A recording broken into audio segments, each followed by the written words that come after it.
Good morning students. आज हम लोग क्लास 9th के हिंदी विषय के गद्य खंड के अंतर्गत जो 4th चैप्टर है जिसका नाम है गिल्लू और जिसकी लेखिका है महादेवी वर्मा, हम लोग आज इनके जीवन परिचय और इनकी कृतियां हैं और इनका जो चैप्टर है ये गिल्लू, इस गिल्लू पाठ की समरी, इसका सारांश को हम लोग पढ़ेंगे और फिर नेक्स्ट वीडियो में हम लोग इसका गद्यांश पढ़ेंगे। मतलब ये गिल्लू का पाठ का जो गद्यांश है वो हम लोग नेक्स्ट वीडियो में पढ़ेंगे। ठीक है, तो इसे ध्यान से समझते चलिएगा, क्योंकि अगर आप इसका सारांश जो है, समरी है, वो अगर ध्यान से सुनेंगे, उसे समझेंगे, ये बहुत ही इंटरेस्टिंग भी है और इसे समझेंगे तो आपको गद्यांश की व्याख्या करने में बहुत ज़्यादा आसानी हो जाएगी। ठीक है, आप बहुत ईजी तरीके से आप इसकी व्याख्या भी कर पाएंगे। तो चलिए स्टार्ट करते हैं। इनका जीवन परिचय।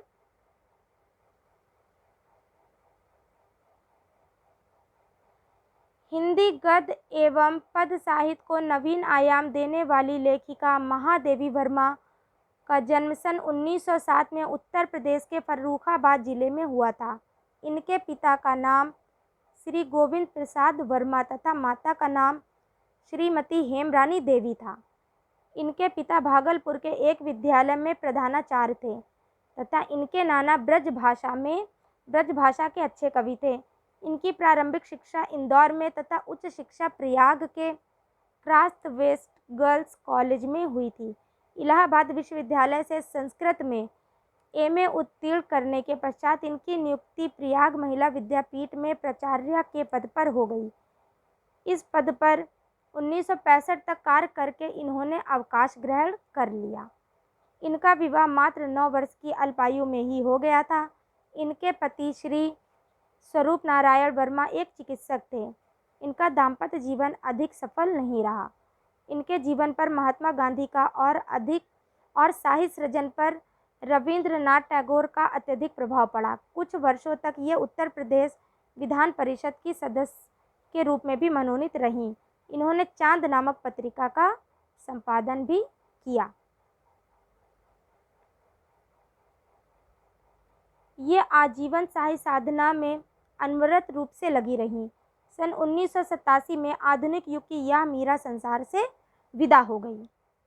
ठीक है स्टूडेंट्स, ये थी यहाँ पे इनके कुछ महत्वपूर्ण बातें। अब इनके जो मेन पॉइंट है इसको हम लोग इसे ये बॉक्स के रूप में, संक्षिप्त परिचय के रूप में पढ़ लेते हैं। महादेवी वर्मा का जन्म कब हुआ था? 1907 में हुआ था। और कहाँ पे हुआ था? जन्म स्थान क्या है? फर्रुखाबाद है। इनके पिता का नाम क्या था? गोविंद प्रसाद वर्मा था। इनकी माता का नाम श्रीमती हेमरानी देवी था। इन्होंने एमए से संस्कृत विषय में, एमए जो किया था इन्होंने संस्कृत विषय में किया था, संस्कृत से इन्होंने एमए किया था। ठीक है, इनकी जो आजीविका थी वो शिक्षलता। प्रयाग महिला विद्यापीठ में ये प्राचार्य थी और लेखन भी करती थी। इनको पुरस्कार जो मिला था, सम्मान मिला था, वो पद्म भूषण ज्ञानपीठ पुरस्कार मिला था, 1983 में मिला था। भारत भारती पुरस्कार इनको मिला था 1983 में, ये भी मिला था। मंगला प्रसाद पारितोषिक तथा शेख सरिया पुरस्कार भी इनको मिला है। ठीक है, और इनको डीलिट की उपाधि भी दी गई थी। इनकी जो लेखन विद्या है वो संस्मरण, रेखाचित्र, निबंध, आलोचना और कविता है। इनकी भाषा शुद्ध साहित्यिक हिंदी संस्कृतनिष्ठ भाषा है। इनकी जो शैली है वो चित्रात्मक, विवेचनात्मक, भावात्मक, व्यंग्यात्मक शैली है। ठीक है, इनका निधन हुआ था 1987 ईस्वी में। कब हुआ था? 1987 ईस्वी में। आधुनिक युग की ये मीरा संसार से विदा हो गई थी। और साहित्य में स्थान, गद्य और पद दोनों क्षेत्रों में विलक्षण प्रतिभा का परिचय है। निराला जी ने उन्हें हिंदी के विशाल मंदिर की सरस्वती कहा है। ठीक है, निराला ने इनको क्या बोला है? इनको हिंदी के विशाल मंदिर की सरस्वती कहा है। ठीक है, चलिए अब इनका कुछ साहित्यिक परिचय देख लेते हैं। इनके साहित्यिक परिचय में महादेवी जी छायावादी कवियों की वृहद चतुष्टयी प्रसाद पंत निराला और महादेवी में से एक हैं। यद्यपि इनका प्रमुख क्षेत्र काव्य रहा है, तथापि इन्होंने उच्च कोटि की गद्य रचनाएं भी की हैं। यहाँ पे देख लेते हैं, साहित्य के प्रचार प्रसार हेतु इन्होंने साहित्यकार संसद नामक संस्था की स्थापना की। कौन से किसकी स्थापना की? साहित्यकार संसद के नामक संस्था की इन्होंने स्थापना की। ठीक है, यहाँ पे देख लेते हैं। इनके साहित्यिक अवदान के लिए इन्हें हिंदी साहित्य सम्मेलन द्वारा यामा काव्य संग्रह के लिए मंगला प्रसाद पारितोषिक व नीरजा काव्य संग्रह के लिए शेक्सपियर पुरस्कार इनको दिया गया है। 1983 में भारत भारती पुरस्कार तथा सन 1983 में ही यामा काव्य संग्रह के लिए इन्हें साहित्य का सर्वोच्च पुरस्कार ज्ञानपीठ पुरस्कार दिया गया था। तो स्टूडेंट्स, यहाँ पे ये था इनका साहित्यिक परिचय। अब हम लोग इनके कुछ रचनाओं के बारे में जान लेते हैं। इनकी प्रमुख रचनाएं कौन कौन सी हैं? महादेवी वर्मा की प्रमुख कृतियाँ निम्न प्रकार हैं, जैसे इनका निबंध संग्रह है श्रृंखला की कड़ियाँ, साहित्यकार की आस्था तथा अन्य निबंध, श्रद्धा, अबला और सबला आदि।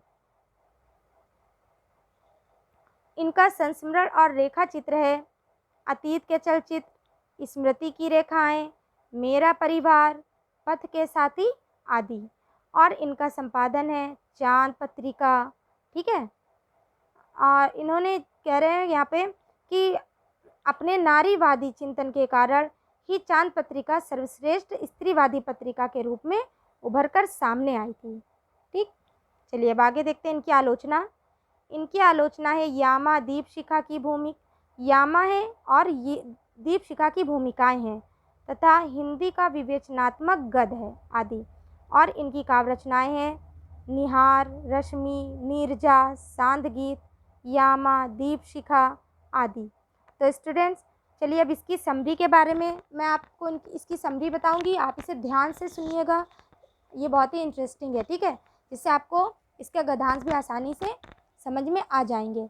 तो यहाँ पे ये जो लेखिका है महादेवी वर्मा, इनको प्रकृति से बहुत प्रेम था।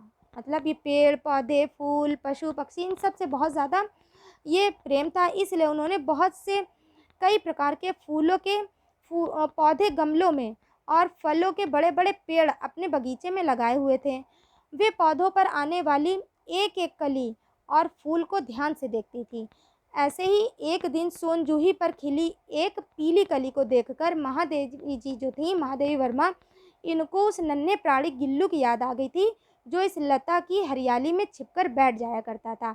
वो जो नन्हा प्राणी था वो एक गिलहरी का बच्चा था, एक छोटी सी गिलहरी थी जिसे महादेवी जी ने गिल्लू का नाम दिया था। ठीक है, तो चलिए बताते हैं कैसे गिल्लू इनको कैसे गिल्लू मिला था। महादेवी ने बहुत सारे पशु पक्षी पाले हुए थे, लेकिन उनमें जो सबसे छोटा जीव था वो यही गिल्लू था। महादेवी जी को ये बहुत ज़्यादा प्रिय था। एक दिन क्या होता है, एक दिन उन्होंने देखा कि गमले के पीछे एक छोटी सी गिलहरी का छोटा सा बच्चा पड़ा हुआ है, जिसको कौवों ने घायल कर दिया है। महादेवी वर्मा उसे उठा लेती हैं और उसका इलाज शुरू कर देती हैं। उसको दूध रुई की बत्ती बना के उसको दूध पिलाती हैं और पालन पोषण करती हैं। कुछ दिनों में वो बिल्कुल स्वस्थ हो जाता है, ठीक हो जाता है।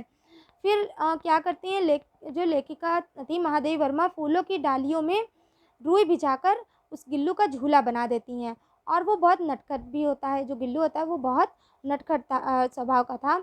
वो पूरे घर में उछल कूद करता था, खिड़की से बाहर झाँकना। और महादेवी वर्मा जब लिखने बैठती थी तो उनकी मेज़ पर आकर बैठ जाता था, पर्दे पर बार बार चलता उतरता रहता था। और जब भूख लगती थी तो चिक चिक करता था, चिक चिक की आवाज़ करता था, जिससे जो लेखिका थी उसको बिस्किट, काजू ये सब दे देती थी। दिन भर वो डेली उसको देती थी खाने के लिए, तो वो खाता था। वो खिड़की के बाहर की गिलहरियों को भी देखता था। तब लेखिका ने क्या करा था, जिसमें वो रहता था वहाँ उसकी जाली काट देती हैं, जिससे वो बाहर अंदर भी आ जाने लगता था, आ या जाया करता था वो।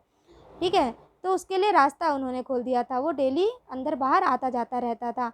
गिल्लू जो था वो महादेवी वर्मा जो थी लेखिका थी, वो उनसे बहुत प्रेम करता था और वह खुली हुई जाली से बाहर चला जाता था। लेकिन शाम को लेखिका जैसे ही कॉलेज से वापस लौटकर आती थी, कमरा खोलती थी, तो वो तुरंत अंदर आकर उनके पैरों के पास उछलने लगता था। कभी फूलदान में, कभी पत्तियों में, कभी पर्दों की चुन्नटों में छिपकर लेखिका को चौंका देता था और फिर अचानक छलांग लगाकर उनके कंधे पर चढ़ जाता था।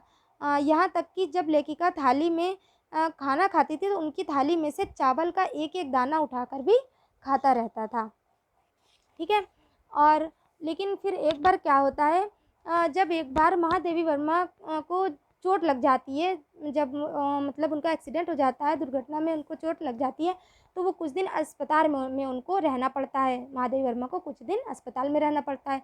तब गिल्लू भी उनकी जब गिल्लू भी उनको दिखाई नहीं गिल्लू को वो दिखाई नहीं देती हैं, मिलती नहीं है, तो वो भी खाना पीना बहुत कम कर देता है, क्योंकि जब लेखिका जब घर आती हैं तो देखती हैं कि झूले में उसका बहुत सारा काजू बिस्किट ये सब पड़ा रहता है। तो लेखिका के घर आने पर वह उनके सिरहाने तकिए पर बैठकर अपने नन्हे नन्हे पंजों से उनके सिर और बालों को सहलाता रहता है।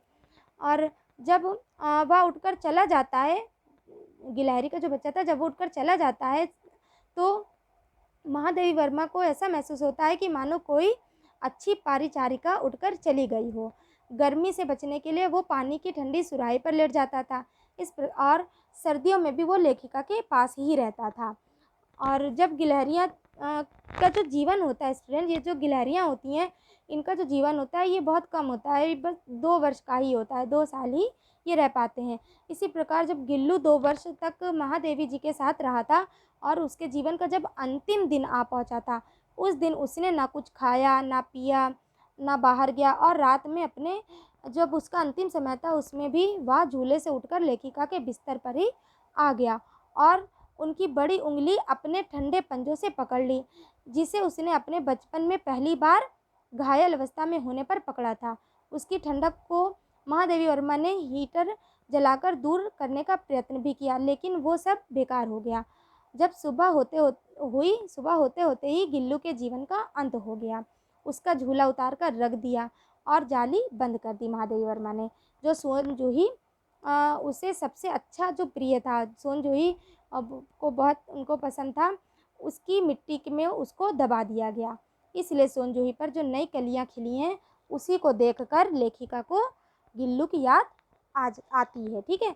तो यही स्टोरी है, यही समरी है जो मैंने आपको बता दी है। स्टूडेंट्स, आपको समझ में आ तो गई होगी, है बहुत इंटरेस्टिंग है। अब मैं नेक्स्ट वीडियो में आपको इसका गद्यांश बताऊंगी, ठीक है। हम लोग इसके गद्यांश को समझेंगे। तो जब तक आप इसका जो जीवन परिचय है, महादेवी वर्मा का जो जीवन परिचय है, आप इसे अच्छे से लर्न कर लीजिएगा, इनकी कृतियों को लर्न कर लीजिएगा। नेक्स्ट वीडियो में हम लोग इसके गद्यांश को पढ़ेंगे, ठीक है। बाय।